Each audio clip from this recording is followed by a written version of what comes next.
외교에는 색깔이 없습니다. 진보냐 보수냐가 아니라 국익이냐 아니냐가 유일한 선택 기준이 되어야 합니다. 감사합니다. 우리 국민의힘 의원들은 반응이 없는데 이러면 좀 쑥스러우니까 우리 야당 의원님들께서도 필요한 예산 항목이 있거나 삭감에 주력하시겠지만 추가할 게 있으시다면 언제든지 의견을 내주시기를 부탁드립니다. 우리 국민의힘 의원님들 어려운 자리 함께해 주신 점에 대해서 진심으로 감사하게 생각합니다.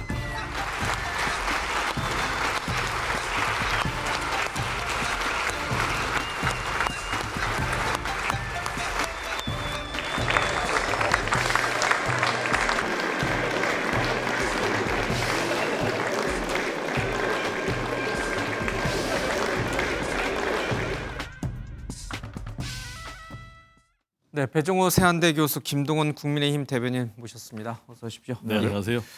제가 궁금한 게 오늘 윤석열 전 대통령 특검에 나오신 거 보셨죠? 네. 그러니까 빨간색 넥타이 맸거든요. 네. 이게 국민의힘 대변인으로서 어떻게 네. 느끼셨어요? 글쎄요, 이 오랫동안 이 붉은색 계통이 국민의힘의 거의 상징색처럼 예. 돼 있었으니까요. 뭐 꼭 지금 이제 탈당을 한 전직 대통령이지만 지금까지 어떤 관행이라든가 뭐 이런 것도 여기에 출두를 하면 조사를 받을 때 공개적으로 또 지지자들을 또 만나는 또 포인트가 있으니까 아마 이런 예. 것들을 종합적으로 이 감안을 하지 않았나 싶은 생각이 듭니다. 갑자기 또 뭐 그렇다고 파란색을 매기는 도 그럴 거고요. 넥타이가 저도 마찬가지지만 예. 붉은색 계통의 넥타이가 다른 색에 비해서 월등히 많습니다. 그러니까 큰 아무 의미 생각, 네? 큰 의미 없다. 큰 의미는 없습니다. 예, 지금 이재명 대통령이 어떤 화합과 예. 통합의 의미에서 붉은색이 들어간 이 빗살무늬 오늘 그러네요. 오늘 같이 배종호 예는데요. 교수님도 예, 이것은 약간 이제 붉은색이 바탕에 들어가 있는. 취임식 색깔이. 때부터 통합의 의미라는 걸 강조를 했기 때문에 예. 그것은 의미를 혼합. 부여할 수 있습니다만은 윤 대통령, 윤 전 대통령이 어떤 검찰 출두할 때의 넥타이 이것은 그렇게 의미를 부여할 필요는 없다 이렇게 저는 판단을 합니다. 혹시나 이제 이 위헌적인 특검이 나를 이렇게 탄압하고 있으니 우리 국민의힘 당원들, 우리 국민의힘에서 나를 좀 지켜다오 그런 의미는 담긴 뭐 게 아니다. 속으로는 그렇게 생각을 할 수도 있겠습니다만은 지금 일단 일단을 한 입장에서 국민의힘 비대위원장도 그렇고 예. 이 윤 전 대통령과 김건희 여사와의 관계 이것은 현재로서는 전직 대통령일 뿐이다라는 게 여러 차례 강조를 했지 않습니까? 그러니까 지금 뭐 심적으로 잘 되기를 바란다 하는 것은 뭐 인재상정입니다만은 내가 이 특검에 핍박을 받으니 좀 도와주세요라고 하는 것은 글쎄요, 뭐 그걸 크게 기대를 하고 있을 것 같지는 않습니다. 알겠습니다. 그러니까 이제 국민의힘 대변인으로서 탈당한 윤석열 전 대통령의 오늘 특검 조사에 대해서는 코멘트가 없다. 큰 의미를 부여하지 않는다. 일단 예. 뭐 지켜본다. 넥타이 색깔이라든가 뭐 어떤 그런 거를 자꾸 이렇게 국민의힘과 연계를 하는 그 자체는 자체는 이제 우리의 어떤 상대방인 민주당과 그 지지자들이 이 궁금해하는 그런 거 있습니다만은 실제로 당내의 분위기라든가 이런 것은 거기에 의미를 두고 있지는 않다라는 게 예. 정확한 팩트로 제가 전달을 드립니다. 그러니까 일단 선을 긋고 좀 거리두기를 하는 그런 그렇습니다. 그건 뭐 예. 탈당한 이후에부터 명확하게 그건 나오는 현상이니까요. 알겠습니다. 혹시 생각이 다르세요? 네, 생각이 뭐 정반대인데요. 통합에 넥타이를 메고 오셨네요. 네, 저는 이제 통합의 의미에서 이 파란색이 좀 방송, 더 들어갔어야 되는데. 네, 출연할 때 더 많이 통합하려고. 빨간 쪽을 더 많이 네네. 포용하겠다 이런 뜻인가요? 네, 예. 이제 정치 패널인 저도 이 드레스 코드를 생각을 하는데 예. 정치 지도자들이 생각을 안 하겠습니까? 지금 이재명 대통령께서 민주당 후보 때는 파란색 넥타이를 맸는데 예. 대통령이 되셔가지고는 이제 계속 혼합 넥타이, 통합과 협치의 상징 넥타이를 메고 있지 않습니까? 그렇다면 윤석열 전 대통령 오늘 특검 조사에 임하면서 넥타이를 매는데 아무렇게나 매지는 않았을 것이다. 상당히 신중하게 생각해서 맸을 것이고 빨간색을 맸다라는 것은 결국 지지층을 결집해서 어떻게든지 지금의 위기를 빠져나가겠다. 라는 그런 생각이 담겨 있다고 보고요. 실제로 이제 윤석열 전 대통령 같은 경우는 국정 운영도 진영적으로 계속 해왔거든요. 그리고 12.3 비상계엄 이후에 탄핵 심판이 될 때도 계속해서 지지층의 결집을 유도해서 본인이 파면되는 것을 막으려고 했기 때문에 오늘 특검 수사도 같은 맥락에서 빨간색 넥타이를 맸을 것이다. 이렇게 저는 생각을 합니다. 알겠습니다. 제가 짧게만 하나, 지난번 그 헌법재판소의 탄핵 인용도 그 당시를 생각을 해보면은 얼마나 많은 그 지지자들이 헌재 앞에, 광화문 앞에, 또 한남동 앞에에서 이른바 거리를 많이 채웠습니까? 그리고 2달여에 걸쳐서 그렇게 외친 분들이 수만 명 넘지 않았습니까? 그런데 이 헌재 재판의 결과가 어떻게 됐습니까? 8대0 인용으로 끝났지 않습니까? 그러니까 지지층의 결집 자체가 판결에 영향을 주지는 못한다라는 것은 이미 충분히 인식을 하고 있기 때문에 지지층을 결집을 해서 특검 수사를 돌파하자 이렇게 직접적으로 연결을 짓지는 않는다라는 의미에서 제가 그 빨간색의 의미가 없다라는 말씀을 드립니다. 알겠습니다. 이렇게 넥타이 색깔 하나만으로도 사실은 굉장한 이제 논쟁이 가능한 대목이 있습니다. 분명히. 알겠습니다. 자, 앞서 잠깐 보셨습니다마는 이재명 대통령이 지난 26일 국회에서 이 추경 편성과 관련된 시정 연설을 했습니다. 그 이후에 이제 여러 가지 얘기들이 흘러나오고 있는데요. 조금 당시에 이 김용태 국민의힘 비대위원장을 만난 한 얘기까지 좀 듣도록 하겠습니다. 방문을 진심으로 환영드리고요. 취임하시고 이제 의회에서 견제와 감시도 적정하게 잘 해주시되 또 할 수 있는 일들은 또 함께 해주시면 좋겠다는 생각이 듭니다. 특히 우리 김용태 위원장님 잘 부탁드립니다. 그래서 의견이 많이 충돌할 수 있지만 그 의견은 서로 다를 뿐이지 틀린 건 아니다. 그런 생각으로 서로 다름을 인정하고 공존하고 존중하면서 제가 이제 을이 됐기 때문에 각별히 잘 부탁드립니다. 대통령에 취임하고 나서 굉장히 빠른 시간 안에 국회에 가서 시정연설을 했어요. 이제 물론 추경이라고 아주 급한 그 현안이 있었기 때문이긴 한데 이런 행보는 과거의 대통령들과 비교해서 특히 윤석열 전 대통령과 비교했을 때는 확연히 달라졌다라는 얘기들이 많습니다. 그러니까 좀 잘하고 계신 건가요? 일단 뭐 우리 정치가 윤석열 전 대통령 시절에 실종이 됐지 않습니까? 대결적 정치만 하고 결국 이제 12.3 비상계엄 내란으로 끝났는데 이재명 대통령이 성공하기 위해서는 정치를 정상적으로 복원을 해야 되는 거예요. 그러기 위해서는 협치를 해야 되고 그러기 위해서는 야당을 존중을 해야 되는데 그런 차원에서 이재명 대통령께서 말씀하신 대로 취임 22일 만에 국회를 참석해서 시정연설 하면서 혼자서는 못한다. 추경 같은 거, 경제 회복, 민생 문제 그래도 도와달라. 이렇게 낮은 자세로 진정성 있게 호소한 거는 굉장히 잘했다. 이렇게 저는 개인적으로 평가를 하고 이런 평가들이 지금 벌써 이어져서 여론에서도 굉장히 우리 국민들 긍정적으로 평가하고 있는 것 아닌가 이렇게 생각이 되고요. 반면에 윤석열 전 대통령 같은 경우는 22대 국회 개원식에 아예 참석을 안 했어요.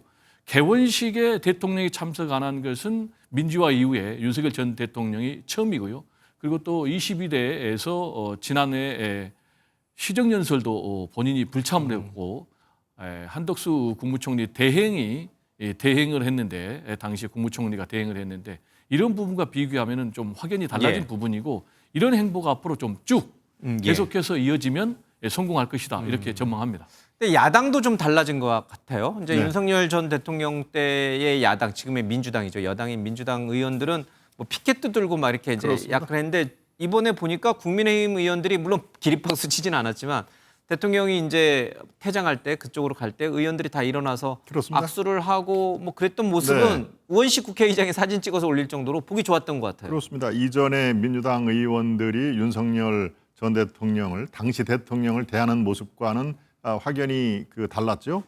그리고 악수를 청하는 거에 악수를 거부하는 의원도 없었고요. 더더군다나 민주당 의원들이 피켓 시위를 해서 윤 대통령을 아주 당혹스럽게 만든 장면이 국회에서 여러 번 있었습니다. 그런데 그것을 똑같이 되갚아 주자라고 감정적으로 대응을 하지 않고 대통령으로서 예우를 했죠. 악수를 청하면 악수를 다 받아주고 또 상당수 의원들은 또 기립박수를 치는 그런 예. 모습도 시청자 여러분들이 보셨을 텐데요. 그만큼 지금 현재 국민의힘이 이재명 대통령과 민주당 하는 것을 사사건건 모든 것을 다 반대를 하자라고 그렇게 나오지를 않고 있습니다. 예. 의석수가 절대적으로 열세인 그런 상황이지만 이 대통령과 민주당이 잘하는 것은 잘하는 대로 인정을 하겠다. 그렇지만 지금 이재명 대통령의 대선 득표율이 49.4% 아닙니까? 예. 그러니까 50%가 넘는 국민들은 이재명 대통령의 대통령을 찍지를 않았던 그 국민들이 절반이 넘는다는 사실도 인식을 해주길 바란다. 그런 예. 의미에서 일방 독주라든가 폭주 이것만은 이 자제를 해주길 바라고 항상 반대편에 야당과 이재명 대통령을 지지하지 않는 국민들의 목소리를 제발 좀 들어달라라는 의미에서 기립도 하고 박수도 치고 그런 의미가 담겨 있다. 그래서 앞으로의 어떤 협치 이것은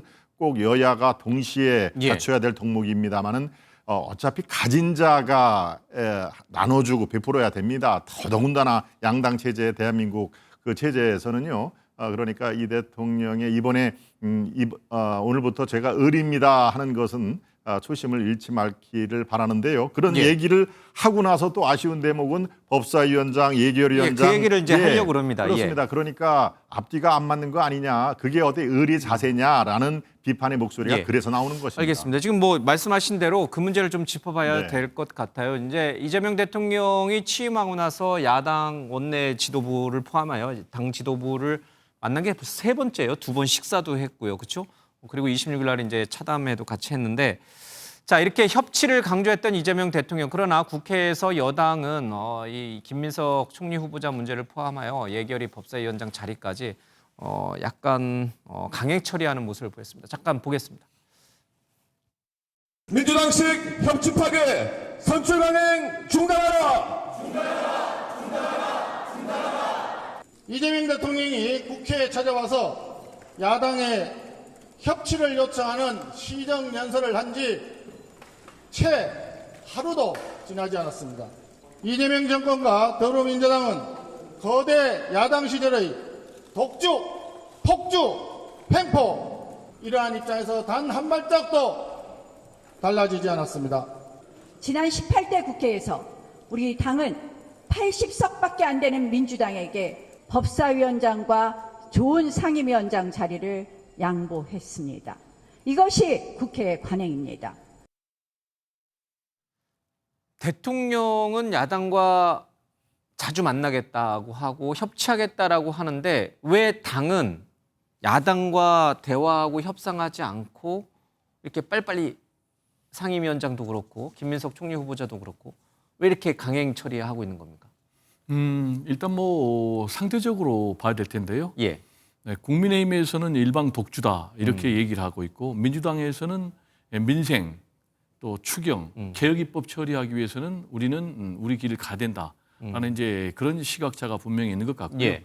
대통령께서 의리라고 얘기를 했는데 정확하게 얘기하면 대통령은 지금 의리 아니죠. 그런데 국민들을 위해서 의례 자세로 임하겠다. 의리죠. 내 추경 편성 등등 아니, 관련해서 이제 국회의 정확하게 동의를 얘기하면, 얻어야 되니까. 예.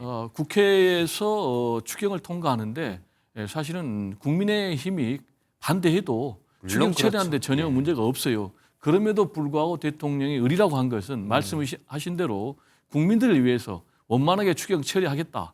그래서 의례 자세로 가겠다는데 이걸 지금 국민의힘에서 착각해가지고 자기들이 갑이다 생각하면 안 된다라는 말씀 좀 드리기 위해서 하는 거고요. 예. 지금 이제 상임위원장 내놔라 이런 얘기거든요. 법사위하고 예결위. 법사위하고 예결위. 그런데 예결위원장을 넘겨주면 무슨 일이 벌어지겠습니까? 추경 처리 안 되는 거예요. 예. 민생예산 집행이 안 되는 거예요. 그리고 법사위에 넘겨주면 어떻게 되겠습니까? 상법 처리도 안 되는 거예요. 그러니까 개혁 입법이 안 되는 거예요. 그렇다면 어떻게 되겠습니까? 정권을 잡은 의미가 없다. 아니 그런 것도 있고 결국은 최대한 상호 존중하되 절충이 안 되면 예. 다수결로 가야 되는 거예요. 그런데 이 다수결로 갈 수 있는 환경을 만들어주는 게 국민이다 이거죠. 유권자다 이거죠. 그게 그러면 국회 본회의고 국회 본회의에 다수당인 민주당이 표결하는 건 정당하다. 그렇습니다. 그리고 지금 정권을 잡은 것도 뭡니까? 결국 민생 경제 이 부분을 다 윤석열 예. 전 정권에서 다 망쳐놨지 않습니까? 이걸 회복시키기 위해서 빨리 추경 집행해야 된다. 내수 진작해야 예. 된다. 그런 입장에서 이해할 수가 있겠습니다. 배 교수님 얘기를 들어보면 여당이 왜 법사위와 예결위를 이렇게 빠르게 신속하게 상임위원장 정리를 해야 되는지 이제 우원식 국회의장도 그런 비슷한 얘기를 하긴 했습니다. 일리가 있거든요. 근데 왜 자꾸 이거를 반대하시는 것인지. 아니 이전의 사례를 한번 우리가 돌이켜 보자면 18대 국회에서 그런 경우가 있습니다. 그 당시에 야당의 민주당이 80석이 조금 넘는 그런 상황인데도 바로 법사위원장을 여야가 합의해서 가져간 적이 있습니다. 준 적이 그렇고, 있죠, 여당이. 네, 그렇습니다. 그거 말고도 또 사례를 찾으려면 얼마든지 찾을 수 있습니다. 그러니까 제1야당의 법사위원장 혹은 예결위원장 예. 더 중요한 상임위원은 그때마다 시대 정신에 따라 다르지만 더 중요한 상임위원장도 야당에 배분을 한 적이 있는데 예. 바로 그런 그 관행 역사는 무시를 하고 개혁을 위해서는 우리가 다 가져가야 되겠다. 어차피 당신들 주면은 또 반대를 할 거 아니냐라고 지금 앵커께서 말씀하셨는지 그렇게 되면은 집권한 우리가 보람이 없지 않느냐라고 아마 생각을 할 것입니다. 그런데 말씀드렸다시피 좋습니다. 개혁을 하기 위해서 대한민국을 더 반석 위에 올려놓기 위해서 그런 것이라면은 지켜보겠습니다만은 이게 아예 이전부터 대선 이전부터 법사위원장을 우리 쪽으로 국민의힘 쪽으로 주겠다라는 것은 정청래 전 위원장을 비롯해서 여러 사람들이 얘기를 한 것입니다. 법사위원장은 어떠한 경우도 국민의힘에 넘겨줄 수가 없다라는 것이 얘기 때문에 글쎄요. 그들만의 리그인가요? 그것이 국민을 위한 건지 아닌 것인지는 곧 이제 있을 여러 가지 법안 통과 때 민주당 의원들이 어떠한 언행을 하는지 그것을 지금 지켜보려고 할 참입니다. 네, 이게- 짧게 얘기하면요. 예. 지금 관행과 역사를 얘기하는데요. 관행도 아니고 역사도 아닙니다. 지금 18대 국회 사례를 얘기했는데 21대 국회 때는요. 제1당에서 국회의장도 하고 또 법사위원장도 했다라는 말씀을 좀 드리고요. 그러니까 관행도 아니고 역사도 아니다라는 예. 게 팩트입니다. 그리고 두 번째로 이 부분은 개원국회 때 2년 임기로 이미 여야 민주당과 국민의힘이 합의를 한 거예요. 그런데 상황 변화가 생겼다는 이유로 지금 넘기라는 거거든요. 그러면 어떤 상황 변화냐? 정권 교체가 됐다라는 거예요. 예. 그러면 정권 교체가 됐다는 이유만으로 민주당에서 2년 임기를 보장받은 걸 넘기는 것이 맞겠습니까? 예. 아까 제가 말씀드린 대로 이미 국민들이 심판을 해서 일을 하라라는 이제 그런 입장인데 그래서 저는 개인적으로 동의할 수 없습니다. 그러니까 우리 배 교수님 말씀은 그러니까 여당의 주장은 여야를 가리지 않고 제1당, 그러니까 의석수가 많은 다수당이 국회의장과 법사위 예결위원장을 하는 게 맞다 이런 뜻인가요? 저는 아니면 여당이 법사위 예결위 국회의장은 무조건 해야 된다 이 뜻인가요? 아니 원칙론은 예. 여야가 원만하게 합의한 게 맞죠. 그런데 지금 아까 말씀드린 대로 국민의힘에서 주장하는 것은 예. 우리가 이제는 정권을 빼앗겼으니까 넘겨달라는 그런 이제 상황 논리인데 예. 말씀드린 대로 이미 애초에 약속할 때 2년 임기를 보장받은 것이기 때문에 예. 정권을 뺏겼다는 논리로 이제 넘겨달라라는 논리는 맞지 않다. 그러면 1년 뒤에 법사위원장과 예결위원장은 야당으로 줄 생각이 있는 거예요? 이제 그 부분은 예, 전반기 제가 미리 얘기할 수는 없고 예. 제가 말씀드렸잖아요. 여야가 원만하게 합의해서 처리하는 것이 가장 맞다. 그리고 마지막에 표결 처리하는 것은 알겠습니다. 마지막 수단이다라는 말씀을 좀 드리는 거죠. 알겠습니다. 제가 대변인께 궁금한 게 하나 있습니다. 이게 이제 우리가 누가 어떻게 여야가 싸우고 막 논쟁을 벌일 때 누구 주장이 더 타당하고 누구 주장이 맞느냐를 확인하는 이제 어떤 척도 기준이 여론조사일 수는 없어요. 그렇게 해서는 안 되고. 그런데 김민석 총리 후보자에 대한 낙마냐 아니면 유지냐 이제 총리로 적합하냐 이런 여론조사를 보면은 총리로 더 적합하다는 여론이 더 많아요. 이제 여론조사 보셨을 거고. 그리고 지금 이재명 대통령의 국정수행 지지도가 60%를 넘어서고 있어요. 예. 자, 이쯤 되면 예결위와 법사위원장을 지금 여당이 가져가는 것도 어쩌면은 이제 이 여론조사는 없습니다만은 국민의 뜻이 아닌가, 그러니까 좀 다수의 뜻이 아닌가, 소수의 뜻보다는 이런 맥락에서 보면 어떻습니까? 그렇습니다. 야당은 그걸 인정할 수 있습니다. 현실적으로는 말이죠. 예. 이재명 대통령과 민주당 쪽에서 이렇게 하자라는 것을 국민의힘 야당이 된 국민의힘에서 지금 스톱을 시킬 아무런 힘이 없습니다. 예. 전적으로 그쪽에서 하고 싶어 하는 것을 모두 다 100% 실현을 해도 무방할 정도로 이쪽에서 이 잠금 장치가 없습니다. 예. 그것이 냉혹한 현실이고요. 그것을 냉혹한 현실을 저희들이 알고 있습니다. 그러니까 그것을 이런 18대 국회 예의를 그래서 드린 거고 이럴 때는 이렇게 한 적도 있다. 그러니까 말씀드린 대로 절반 이상의 국민이 바라는 대로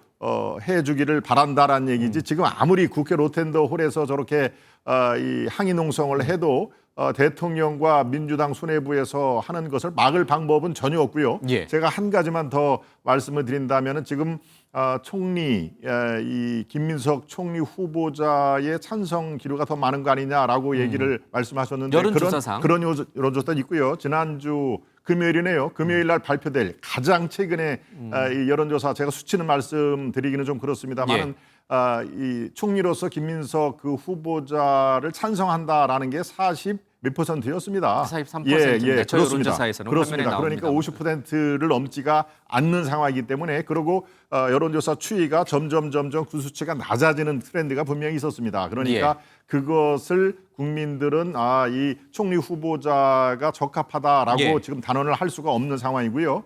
50% 이상이 찬성을 안 하면 그것은 다시 한번 숙고를 해야 된다라는 말씀을 제가 드리는데 이것도 마찬가지입니다. 김민석 후보자도 결국은 다음 주에 아마 임명 강행을 할 걸로 저는 봅니다만은 그래도 저희들이 그것을 멈춰 세울 수가 없는 상황이기 때문에 예. 바로 지금 반대 목소리도 염두에 뒀으면 좋겠다. 그것이 탈출구를 만들었으면 그렇습니다. 좋겠다. 폭주 기관차가 예. 어떻게 이 결말이 나는지는 우리가 잘 알고 있지 않습니까? 그래서 이 윤석열 정권이 성공하지 못한 그런 그 정권이 된 것이고요. 처음부터 폭주 기관차라는 그런 그 오명을 쓰지 않기를 바란다라는 의미에서 예. 자꾸 제언을 드리는 것입니다. 이것은 뭐 권고 사항이지 말씀드렸다시피 그것을 멈춰 세울 수 있는 힘이 현실적으로는 없다라는 것을 제가 다시 한번 말씀을 드립니다. 일단 사실관계니까 좀 바로 예. 잡아야 될 것 같은데요.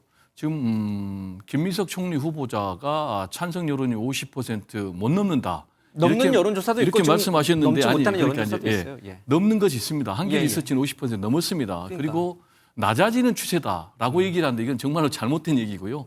전체적으로 여러 가지 여론조사를 보면 앵커께서 말씀하신 대로 반대보다 찬성한다는 여론조사가 대략 한 10%포인트 높기 때문에 이 부분은 제가 팩트다라고 좀 말씀을 좀 드리고요. 뭐 여론조사마다 이제 좀 차이가 있으니까 저는 이제 뭐 평균적으로 얘기를 예, 하는 예. 겁니다. 전체적으로. 네, 그래서 제가 그리고 금요일자 여론조사라는 잠깐만요. 말씀을 제가 얘기를 그리고 해드리지 김민석 총리 않았습니까? 후보자는 절대적인 가치라 기준에서 보면 예. 여러 가지 미흡한 부분이 있죠. 본인이 실제로 2차례 정치자금법 위반으로 처벌받은 예. 그런 전력이 알겠습니다. 있지 않습니까?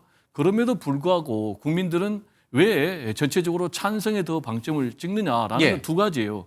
하나는 지금 인수위 없이 출범한 비상정부다. 그래서 빨리 신속하게 내각이 구성이 돼야 된다. 예. 힘있게 일을 해야 된다라는 그런 국민 여론 하나.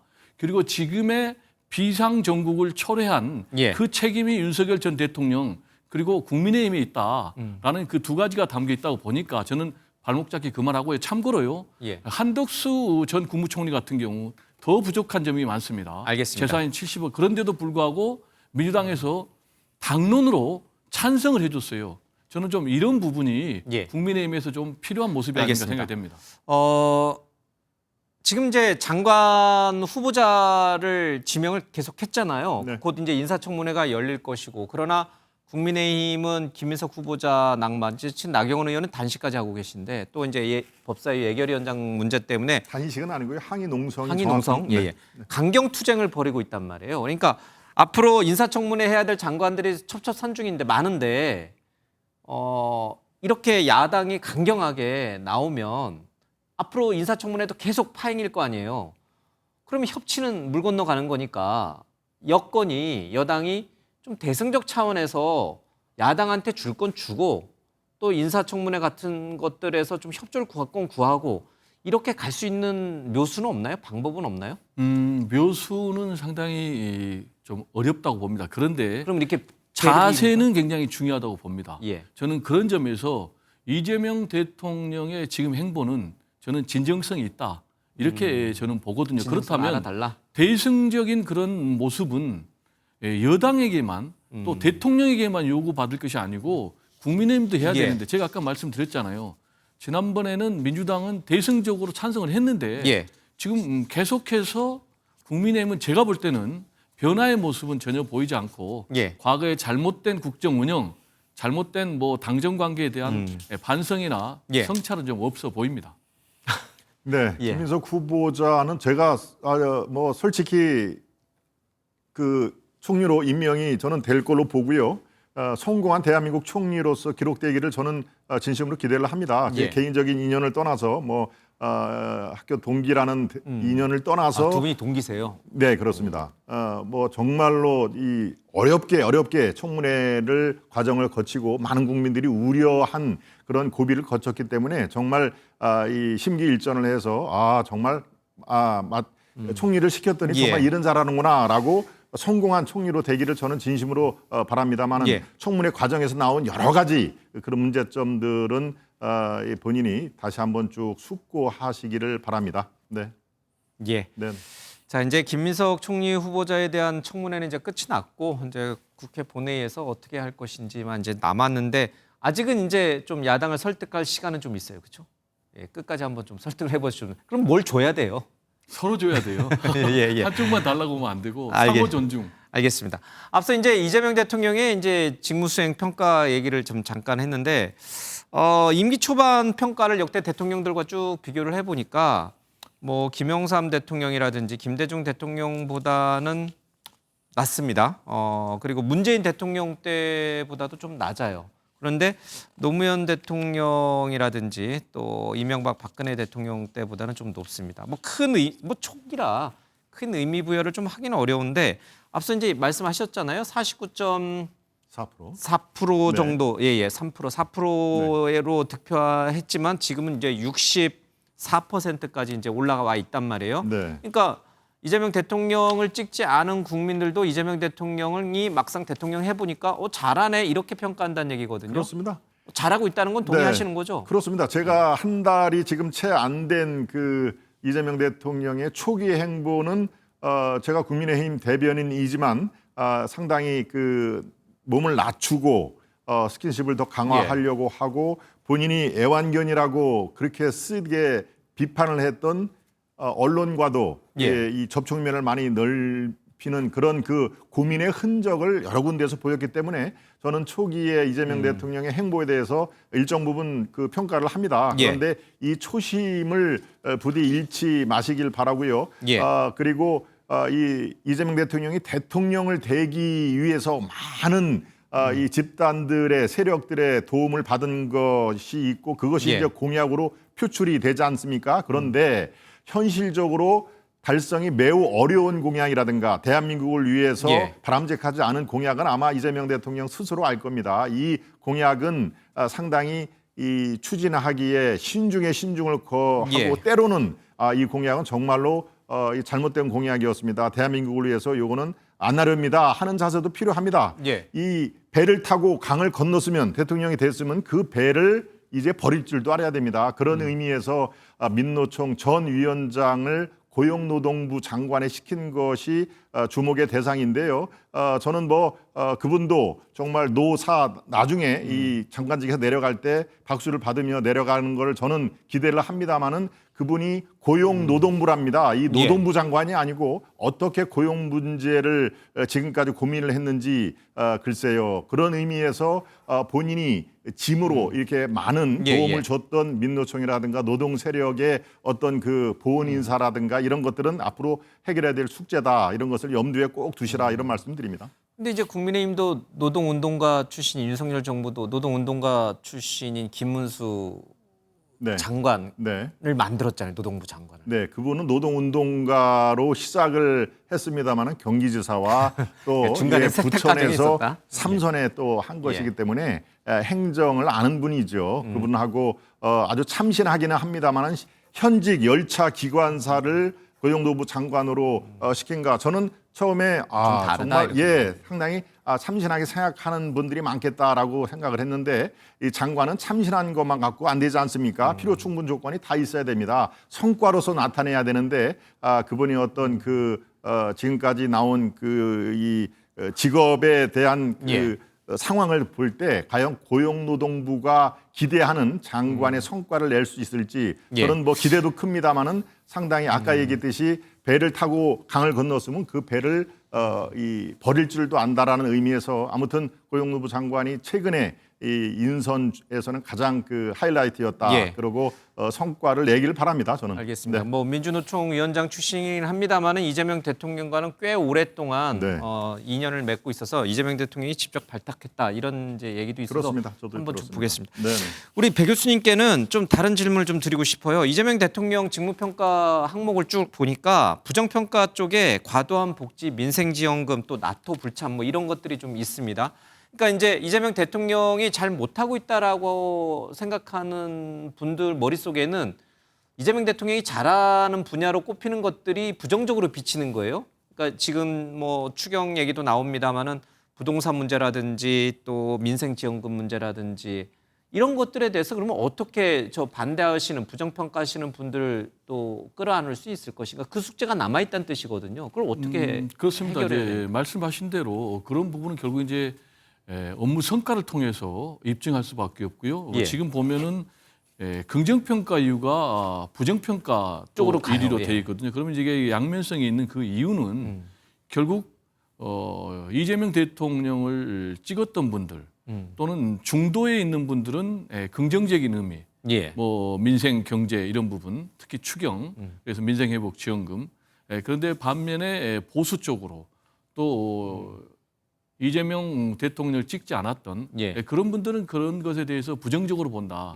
이렇게 저는 평가를 하기 때문에 전체적인 여론의 흐름을 봐야 되는데 아까 앵커께서도 말씀하셨지만 이재명 대통령 같은 경우 49%대로 당선이 됐는데 지금 갤럽 같은 경우 60% 예. 이상이 잘한다라는 평가를 받았거든요. 그리고 우리 경제가 앞으로 좋아질 것이다. 라는 게 지금 안 좋아질 것보다 압도적으로 높게 8년 만에 나왔거든요. 예. 그렇게 본다면은 현재까지 이재명 대통령의 국정 운영에 대해서는 전체적으로 우리 국민들이 긍정적으로 잘한다라고 지금 평가를 하고 있다. 그럼 뭘 잘하느냐? 제가 볼 때는 가장 첫 번째로는 인사에 대해서 아까 고용노동부 장관 얘기를 했는데 노동 전문가이기 때문에 예. 저는 오히려 현재 우리가 당면하고 있는 노동 문제를 풀 수 있는 적임자다. 그래서 예. 이분 같은 경우도 성과를 내는지 못 내는지 우리가 지켜봐야 된다라는 말씀 좀 드리고요. 그리고 두 번째로 국민들이 긍정적으로 평가하고 있는 것은 저는 대야 관계 예. 굉장히 낮은 자세로 소통과 협치를 노력하고 있는 이 부분에 대해서도 좀 긍정으로 보는 것 같고 세 번째로는 지금 행정 능력 굉장히 지금 열심히 하고 있잖아요. 예.